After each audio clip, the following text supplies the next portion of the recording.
What do you think about Toronto police bringing coffee to anti-Israel protests? Well, I would call them pro-Hamas protesters, and we do have evidence that they're pro-Hamas. The same people blocking the bridge, the Islamists blocking the bridge in the Jewish community. They showed up to harass the Olivia Chow skate-a-thon, and they were doing it under a banner that supported Hamas. Like Hamas is not a terrorist organization. The IRA is not it's a designated terrorist organization by the Canadian government, and so the police are facilitating the assault on the Jewish community. There's no other way to frame it. The reason they're going to Avenue and the Avenue overpass is because it's in a majority Jewish neighborhood. They go to other overpasses that do, but they focus on this one because it is in the Jewish community. And the purpose is to intimidate and harass Jews. And the police are facilitating this. You saw their feckless, right? After they gave him coffee and donuts, which was absurd.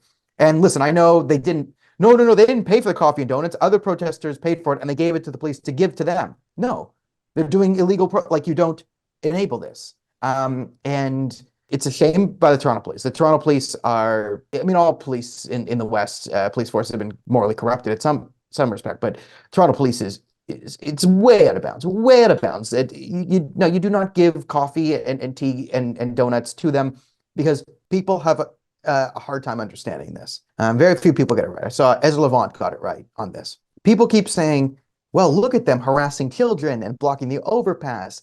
This will turn people against them. What do they hope to accomplish? How does this support Palestine? How does this support their cause? You don't understand what they're doing. This isn't about gaining support. This is about asserting dominance over a culture. That's what they're doing. They want to assert dominance over the Jewish community. So they go to the overpass and they take it over and they wave their flags and they support Hamas and they harass to show they're in charge and they have more power to the police because they're not trying to gain your support as a reasonable person.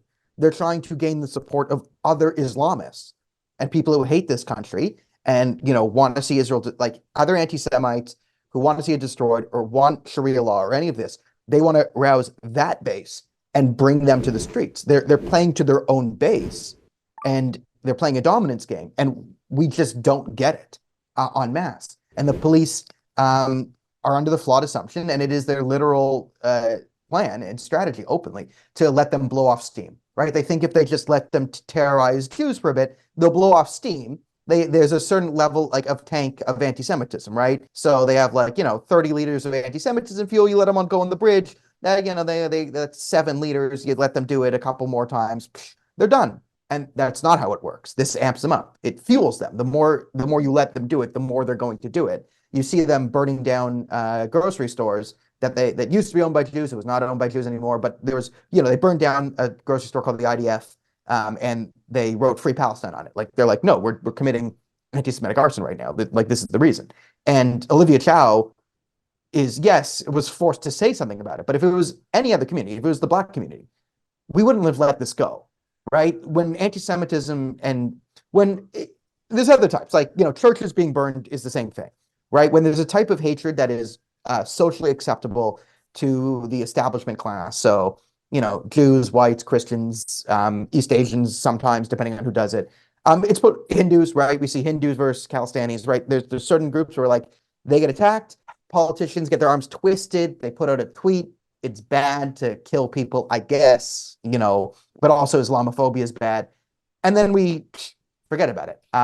Had this been a Black-owned business that had a Black Lives Matter sticker in it, and people burned it down and said BLM's a terrorist organization, this is revenge for the George Floyd riots, and wrote their motivations on the arson, we would have found this person already. We'd go to DEFCON 1, the police would be involved, there'd be press conferences every day. We'd have suspects, the media would be swirling, the Toronto Star and the Sun, everyone would have 3 or 4 reporters on it.